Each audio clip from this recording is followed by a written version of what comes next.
عايزة تعملي مخلل، يبقى البصل ده معاكي اسهل المخللات. هتعملي جنب اي اكلة انت عايزة تعمليها وعايزة توفري على نفسك وتاكليها في دوبك هما ساعتين اتنين وتكون جاهزة معاكي قبل ما تعملي الاكل. هجيب 3 بصلات او 4 بصلات حسب الكمية اللي انت عايزة تخليها، وهجيب برطمان كده يكون غسلاه ومعقماه، وهنزل فيه البصل زي ما انتوا شايفين.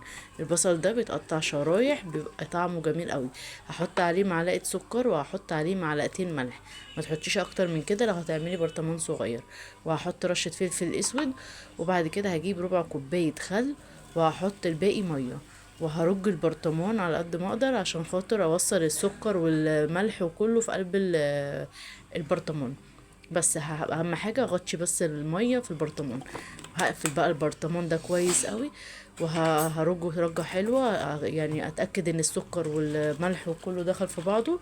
وبعد كده هروح سايباه على الرخامه عقبال ما اعمل الاكل. يقعد معايا ساعتين او 3 حسب الوقت اللي انت عايزاه. وهيطلع معاكي احلى مخلل واحلى مقبلات على الاكل. تعمليه جنب شوربه عدس، جنب اي خضار عايزه تاكليه. بجد طعمه تحفه، وجربيه على ضمانتي. هسيبلك المكونات بتاعته في صندوق الوصف. عايزه لايك وشير، واشوفكم على خير في وصفات جديده من وصفاتي.